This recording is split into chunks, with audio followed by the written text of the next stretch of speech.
नमस्कार दोस्तों, मैं आशीष गुप्ता शैक्षणिक संसार के डिजिटल संस्करण में आप सबका स्वागत करता हूं। आज मैं एक महत्वपूर्ण जानकारी साझा करने के लिए आप सबके समक्ष उपस्थित हुआ हूं। जैसा कि आप सब लोग जानते हैं कि जिला शिक्षा अधिकारी पद को लेकर माननीय उच्च न्यायालय के इंदौर खंडपीठ में 2 याचिकाएं विचाराधीन थी। दोनों ही याचिकाएं श्रीमती सुषमा वैश्य ने लगाई थी।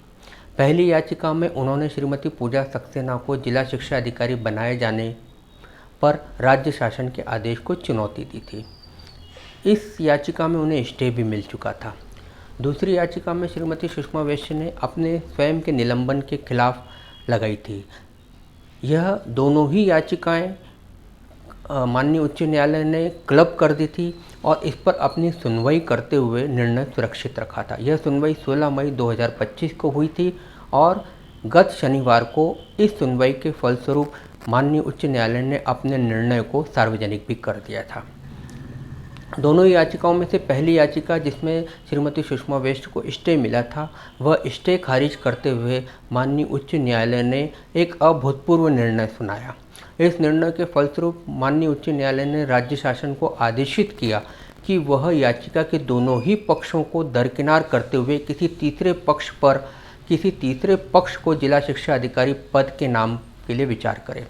इसका मतलब साफ है कि जिला शिक्षा अधिकारी पद पर अब कोई नया नाम सामने आएगा। वहीं दूसरी याचिका में माननीय उच्च न्यायालय ने श्रीमती सुषमा वैश्य के निलंबन को सही ठहराते हुए उनका निलंबन जारी रखने का आदेश पारित किया गया। इस तरह से इन दोनों ही याचिकाओं की सुनवाई और इसके निर्णय के बाद अब इंदौर जिला शिक्षा अधिकारी पद के लिए सभी तरह की कानूनी प्रक्रिया, कानूनी बंधन समाप्त हो चुके हैं। माननीय उच्च न्यायालय ने जो पहले निर्णय में स्टे खारिज किया, उसमें उन्होंने जूनियर और सीनियर के विषय को पूरी तरह से अलग रखा। वहीं सर्विस रूल से संबंधित 6th D के बारे में भी अपने किसी भी निर्णय को जाहिर नहीं किया। यानी साफ है कि माननीय उच्च न्यायालय ने जूनियर, सीनियर और सर्विस रूल के 6th D के संबंध में किसी भी प्रकार की नई व्याख्या नहीं की और न ही इस निर्णय को नज़ीर बनने दिया।